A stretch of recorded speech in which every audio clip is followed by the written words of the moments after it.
Boiled potatoes. దీంట్లో ఇప్పుడు నేను క్యాబేజ్ యాడ్ చేస్తున్నాను.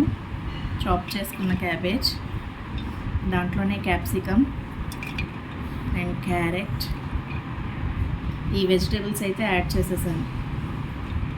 దీంట్లో సాల్ట్ వేస్తున్నాను. టేస్ట్కి తగ్గట్టు సాల్ట్ వేసుకోవాలి.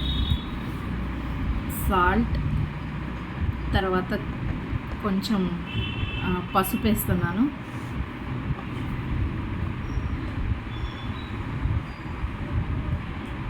కారం కూడా వేస్తున్నాను అన్నమాట.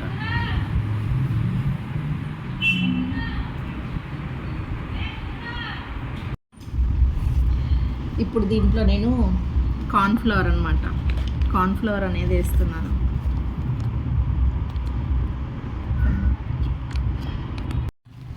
ఇంతకీ నేనేం చేస్తున్నానో మీకు ఒక ఐడియా అయితే వచ్చింది అనుకుంటాను.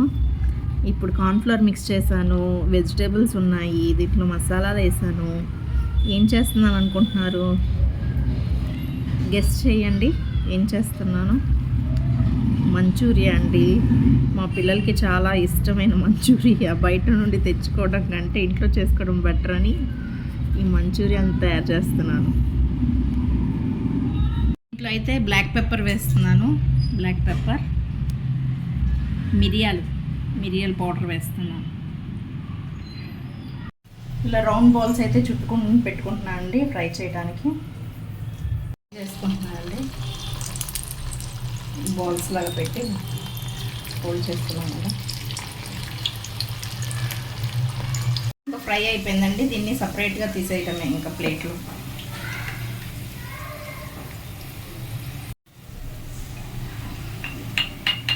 ఆ బాల్స్ అయితే ఫ్రై చేసుకున్నాను కదండి. ఇప్పుడు నేను దీంట్లో గార్లిక్ను చిల్లీస్ ఫ్రై చేస్తున్నా.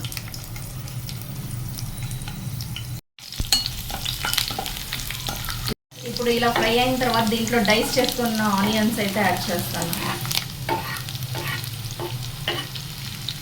ఇది బాగా డీప్ ఫ్రై అయితే అవ్వాల్సిన అవసరం లేదండి. దీంట్లో జస్ట్ పింక్ కలర్ వస్తే చాలు. దీంట్లో నేనైతే కరివేపాకు వేస్తున్నాను. నేను జింజర్ గార్లిక్ పేస్ట్ వేస్తున్నాను. చాలండి. ఇంకా కార్న్ఫ్లోర్ వాటర్తో కలిపి పెట్టిన లిక్విడ్ అండి, ఇది వేస్తున్నాను. దీంట్లో నేను చిల్లీ పౌడర్ అయితే వేస్తున్నాను. సాల్ట్ కొంచెం. ఇలా థిక్ అయిన తర్వాత మనం ఏదైతే ఫ్రై చేసుకున్నామో ఆ బాల్స్ని దీంట్లో వేసేద్దాం. Manchurian balls.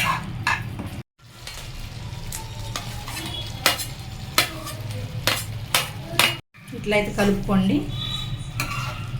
సాస్ వేస్తున్నానండి. పెప్పర్ అయితే యాడ్ చేస్తున్నాను. పెప్పర్ కొంచెం యాడ్ చేయండి. మా మంచూరియా అయితే రెడీ అయిపోయింది. వెజ్ మంచూరియా జ్యూసీగా ఎలా ఉందో చూడండి.